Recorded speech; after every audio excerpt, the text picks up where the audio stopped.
Laissez-moi sortir! Dans quoi m'avez-vous enfermé? Vous savez très bien que je suis claustrophobe. Il ne faut pas que tu cèdes à la panique.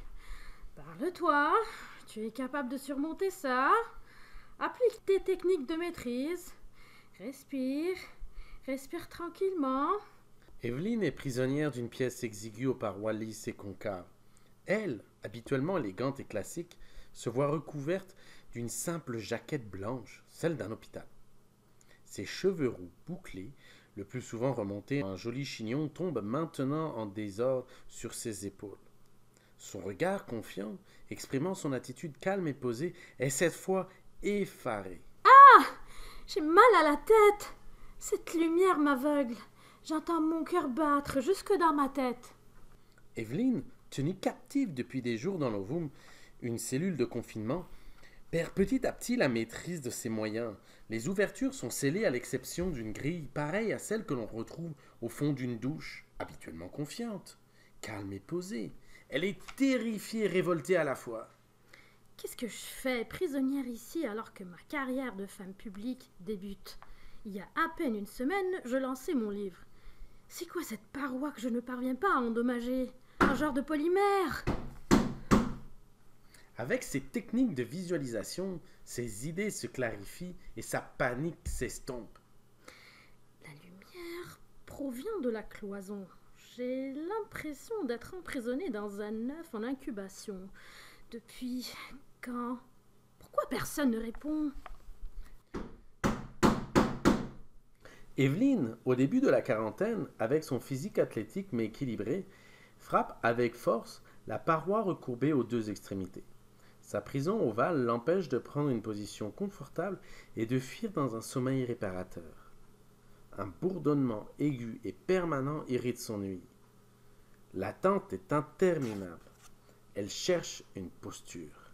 Dire que c'est de ma faute. Je me suis mise les pieds dans cette foutue situation en acceptant leur contrat. Et pourtant, le magnétisme y était. J'avais mis à contribution les outils de ma farce mentale. Par ambition, je me retrouve séquestrée. Quelle stupidité de ma part! Jusqu'à quand vais-je rester emprisonnée? Pourquoi? Je suis en train de subir mon initiation pour faire partie de leur organisation. Que dois-je faire? Attendre et résister? Visualise Evelyne. Pense à une situation relaxante. Au bord de mer tropicale, à ses eaux turquoises, au clapotis apaisant, des vagues, au coloris orangé d'un soleil envoûtant se glissant dans l'océan. Se dit-elle pour éviter une autre crise. La luminosité constante crée des jours sans nuit et enlève à Evelyne la notion du temps. Les paupières lourdes, épuisées, elle s'affaisse. Evelyne ouvre les yeux avec peine. Pas encore ici. Je suis aveuglée par cette maudite lumière. Elle bouche ses oreilles pour faire taire le son aigu qui lui fend la tête. Non, ce n'est pas vrai. Comment ai-je pu m'assoupir avec ce bruit? Désespérée, elle est certaine qu'on l'a abandonnée. Ce sentiment angoissant lui brûle la poitrine. S'ajoute à son angoisse la faim qui la tenaille, la soif qui assèche sa gorge et la clarté qui lui donne un mal de tête lancinant. Evelyne frappe, crie, déchire sa jaquette pour combattre ce mal intérieur qui l'oppresse et cette solitude qui l'affole. Je sais ce que vous attendez de moi. C'est inutile, je ne me soumettrai pas.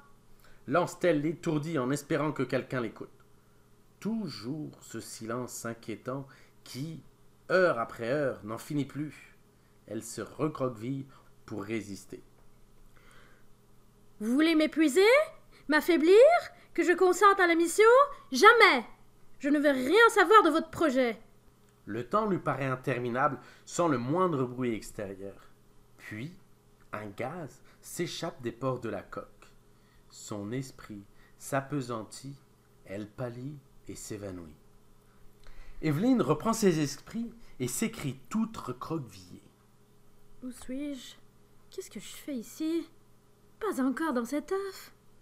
En colère, elle se lève d'un bond, se cogne la tête, tombe et se reprend sans succès. Ses muscles crispés ont besoin de bouger. Impossible dans ce si petit espace. Ses pieds, instables, la font souffrir. J'ai mal. J'ai les muscles crispés. Dit-elle en se frictionnant les chevilles. L'intense lumière continue à l'étourdir. Le son aigu lui fend la tête. Son rythme cardiaque s'accélère. Elle transpire. Les gouttes de sueur tombant dans ce front lui brûlent les yeux. Elle craque sous la pression. Laissez-moi sortir, je vous en supplie. Je vais mourir, je suffoque. Poursuit-elle désespérée en cognant la paroi de l'ovum pour la faire basculer. Inutile. Exténuée, Evelyne se calme. Sa chemise de nuit a été remplacée. En colère, elle avait déchiré la sienne. Elle a la sensation d'avoir été nettoyée et d'avoir reçu un lavement. Ses crampes intestinales ont cessé ainsi que sa faim et sa soif. Que me font-ils subir? À quoi mène ce petit jeu? Engourdie, elle se frotte le corps pour rester en contact avec la réalité.